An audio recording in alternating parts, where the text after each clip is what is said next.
Hi friends, welcome to మన channel. Friends, ఈరోజు వీడియోలో ఫాస్టాగ్కి సంబంధించి ఒక లేటెస్ట్ అప్డేట్ అయితే రావటం అయితే జరిగింది. సో ఫ్రెండ్స్, ఆ వివరాలు ఏంటో ఈ వీడియోలో తెలుసుకుందాము. సో వీడియోని అక్కడ స్కిప్ చేయకుండా చూడండి.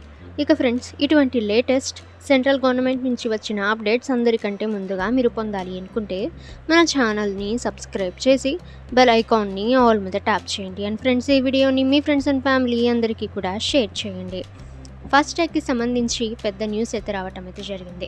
ఇక మీరు ఈ పని చేయాలి, లేకపోతే మీ వెహికల్ బ్లాక్ లిస్ట్లోకి చేయబడుతుంది.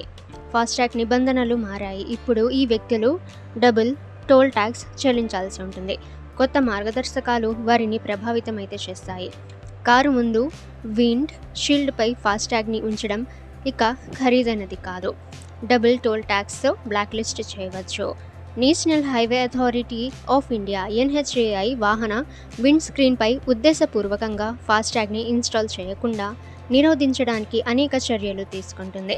దీని ప్రకారం తమ వాహనాల విండ్ స్క్రీన్పై ఉద్దేశపూర్వకంగా ఫాస్టాగ్ని ఉంచని వ్యక్తులపై NHAI కఠినతన పెంచింది. ఇప్పుడు అలాంటి వారు రెట్టింపు టోల్ ట్యాక్స్ చెల్లించాల్సి ఉంటుంది. ఫాస్టాగ్కి సంబంధించి పెద్ద వార్త అయితే రావటం అయితే జరిగింది. సో మీరు ఈ విధంగా చేయకపోతే మీ వెహికల్ అయితే బ్లాక్ లిస్ట్లోకి చేరబడుతుంది.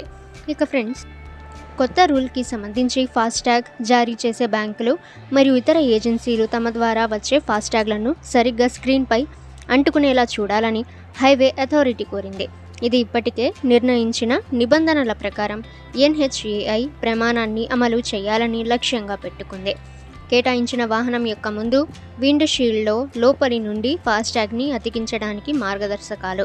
ప్రామాణిక విధానం ప్రకారం కేటాయించిన వాహనంపై అతికించని ఏదైనా ఫాస్టాగ్ ఎలక్ట్రానిక్ టోల్ కలెక్షన్ లావాదేవీలను నిర్వహించడానికి అతనికి ఎటువంటి అర్హత అయితే లేదు. ఓకే ఫ్రెండ్స్, ఈ ఇన్ఫర్మేషన్ మీకు యూజ్ అయితే వీడియోని లైక్ చేయండి. ఇక ఫ్రెండ్స్, ఇటువంటి లేటెస్ట్ అప్డేట్స్ అందరికంటే ముందుగా మీరు పొందాలి అనుకుంటే మన ఛానల్ని సబ్స్క్రైబ్ చేసి బెల్ ఐకాన్ని ఆల్ మీద ట్యాప్ చేయండి. అండ్ ఫ్రెండ్స్, ఈ వీడియోని మీ ఫ్రెండ్స్ అండ్ ఫ్యామిలీ అందరికీ కూడా షేర్ చేయండి.